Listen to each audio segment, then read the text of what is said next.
I want you to think of strong awareness skills as part of your overall security strategy. There is a difference between strategy and tactics, right? You know that. You do? Okay, because if you go to the store, you'll find the tactical everything. You can take the tactical defense course. You can buy the tactical knife. You can buy the tactical flashlights. You can buy the tactical gun. You can buy the tactical hat, the tactical shirt, the tactical pants, the tactical boots. You can even get a tactical belt. You can probably get tactical underwear, but I don't know where to buy that. But I do have tactical socks, okay? Tactical everything. Why? Because tactical is cool. Strategy is not so cool. It happens in your head. You can't get a strategic knife, can you? Or a strategic gun, or a strategic hat, or a strategic shirt, or any of that. But Sun Tzu, who wrote The Art of War, he was a pretty bright guy. And he said a couple of things about strategy. Why don't you put those up there real quick? He said, strategy without tactics is the slowest route to victory, but tactics without strategy is just a noise before defeat.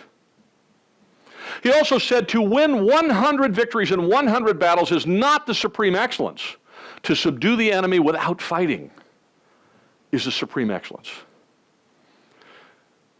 We have to have a great security strategy. If we do, we may never need the tactics. And then we get into effective situational awareness.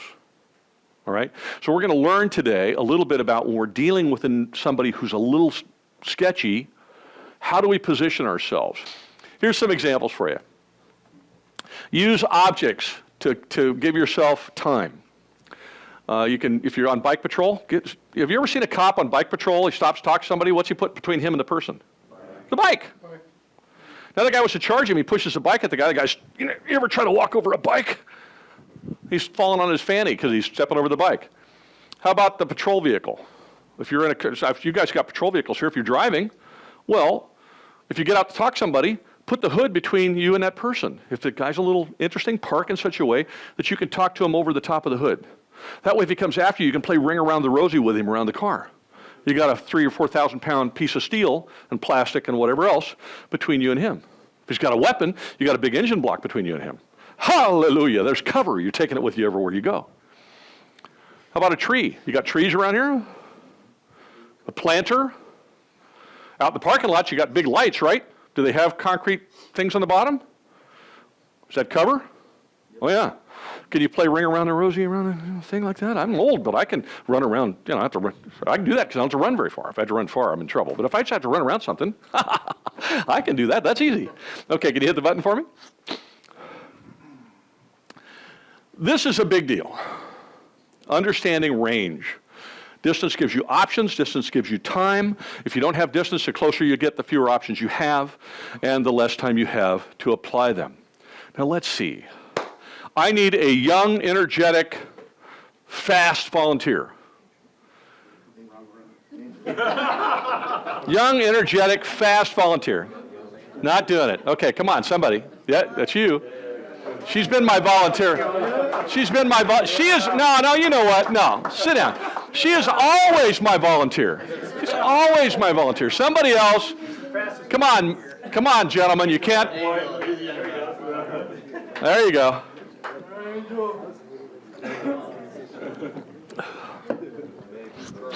Young, energetic. How old are you?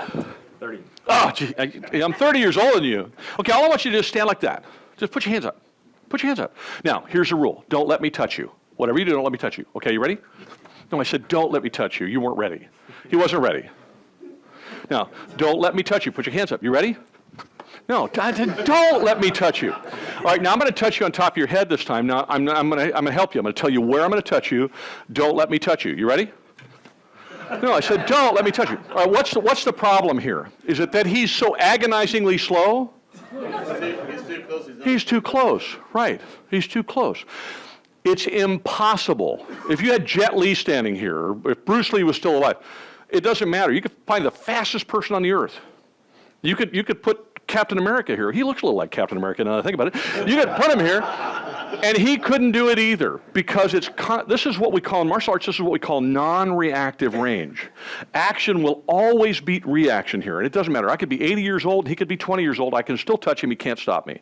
Now, he can respond to and touch me too, like he was messing around doing, sure. I can't stop him any more than he can stop me.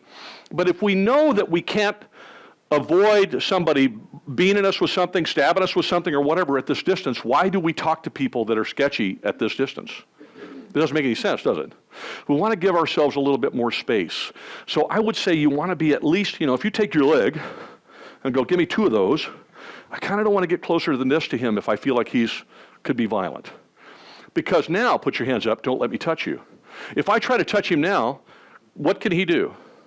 A lot more than he could do before, right? One of the things he could do, and I don't want you to do it because I don't want you to end up on your butt, but he can move. If I go to touch him, he can move. He can get out of the way. He can back up. He can step to the side. There's lots of stuff he can do because I'm 2 or 3 steps from him, and he's going to see me move at the moment I move, and he'll be able to do something because he's ready. You see what I mean?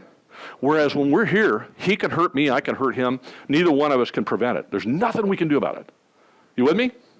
Okay. So let's look at something. Stay up here for just a second if you wouldn't mind. Hit it again. I want you to note that this is a big challenge. Maintaining this distance is tough, isn't it? We're not going to be able to do this all the time. Not with everybody. This is when you realize that person, the Lord is screaming in your head that individual is dangerous. See what I'm saying? You've observed them for a while. You realize that individual is dangerous. You're just looking at that going, something in your head is telling you, be careful, be careful, be careful, be careful. Well, if something in your head is telling you be careful, who do you suppose that something is? And shouldn't you listen? Yeah, you have no idea. There's been a number of times I should have been dead. But something was saying, don't do that. Don't go around that corner. Don't go over there. Don't do this. And I wasn't dead as a result. Okay? You don't get lackadaisical. If that's screaming in your head, listen. Listen to the Lord when he's warning you. Okay? Because if you don't, then you'll pay for it. Hit it again, please. Now, look up there and see the picture. All right, now, look at the way he was standing when he was talking to me. He was bladed off a little bit, wasn't he? Okay, think about it. You do any martial arts? No. You ever box or anything like that? Really. Play sports? Yes. What sport do you play? Football. Okay, you're standing on what? You play lineman or what were you? I was a linebacker, wide receiver. Linebacker, okay. When you were getting ready to go, how were you standing? I was standing good. Right, the same way he was standing when he was talking to me. He just wasn't down here ready to get me. This is a natural athletic stance. It doesn't matter whether it's boxing or martial arts or tennis. How do we stand? Does that make sense? It's just a natural athletic stance. In law enforcement, we call this a field interview stance. If my weapon is here, I'm standing here talking to him, and I'm talking to him like this. What's up? Head, eyes, hands. This is a very non-threatening position, isn't it? You notice I talk like this a lot. My hands are up here a lot when I'm talking to people. Not always, but a lot of times I do. It's habit because a long time talking to people. So it's funny. I was joking around with Tiffany. Then we had the little picture at the beginning. I've put a lot of people in jail. None of them got out for free. Okay, but when you're dealing with that all the time, you get in the habit of having your hands up. Does that make sense? From here, I can do something. From here, I can't do anything. Now, if even at this distance, if he's got his hands down and I want to touch him, look how far he has to move them to stop me. Does that make sense? If I want to club him, look how far he has to move them to stop me. Hands up. If he has his hands up and I want to do something, he doesn't have to move very far. There's not a lot of space he has to make up. So head up, eyes up, hands up, nice distance, have a nice conversation, and just talk like a human being. Hey, sir, how you doing today? My name's Joel. I'm doing well. Well, that's a little different than, hey, you know what? You're getting a little weird here, dude. We can't, right? Thanks for coming up, brother. I appreciate your help, man. Stand up. Don't slouch. Why not? Can I borrow you, bro? Yeah, come on up here.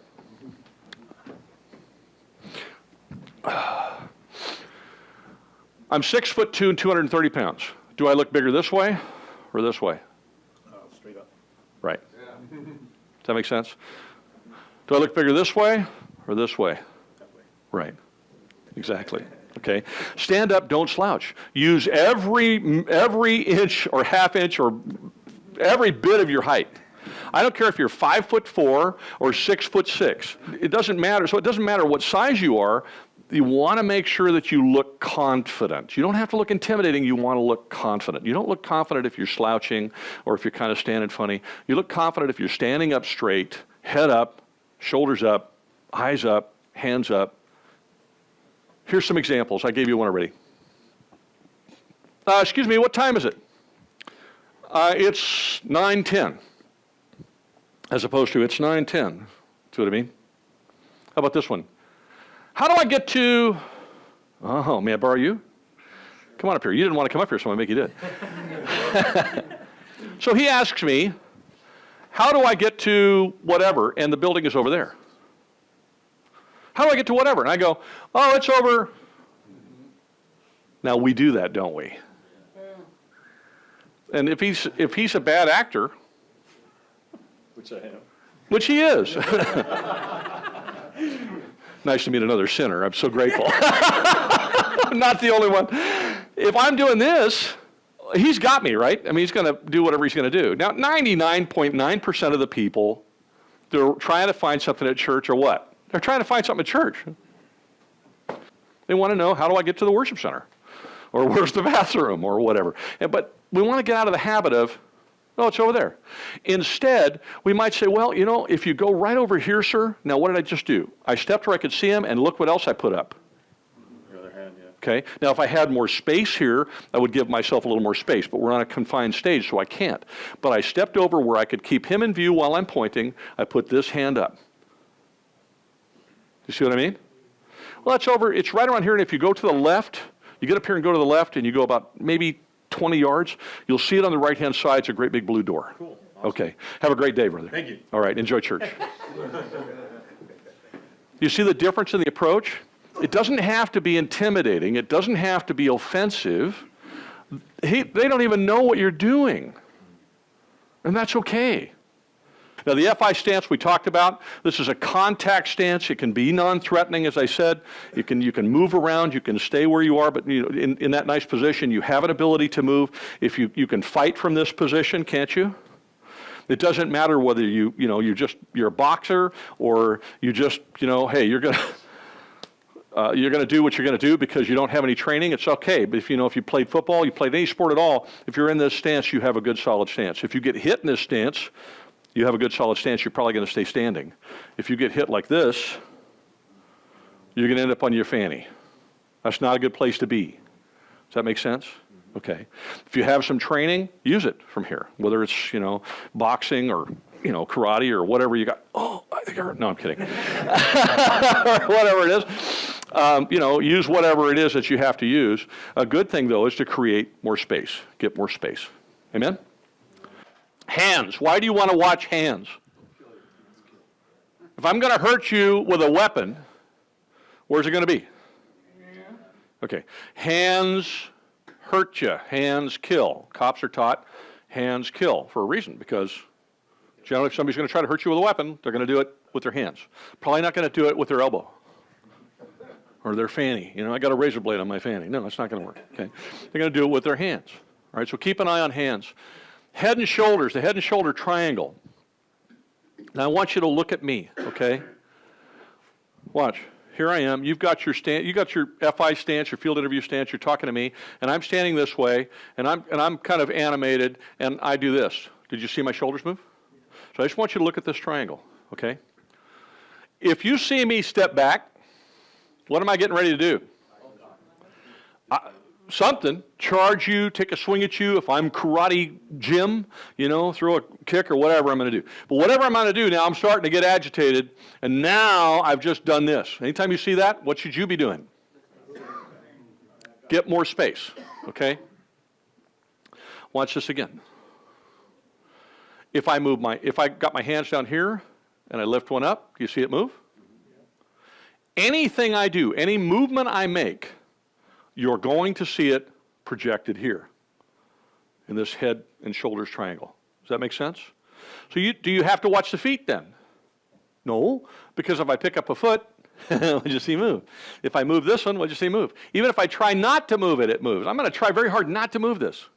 It can't be done, right? Now you guys are going to go home, stand in front of a mirror and go, but I can do it.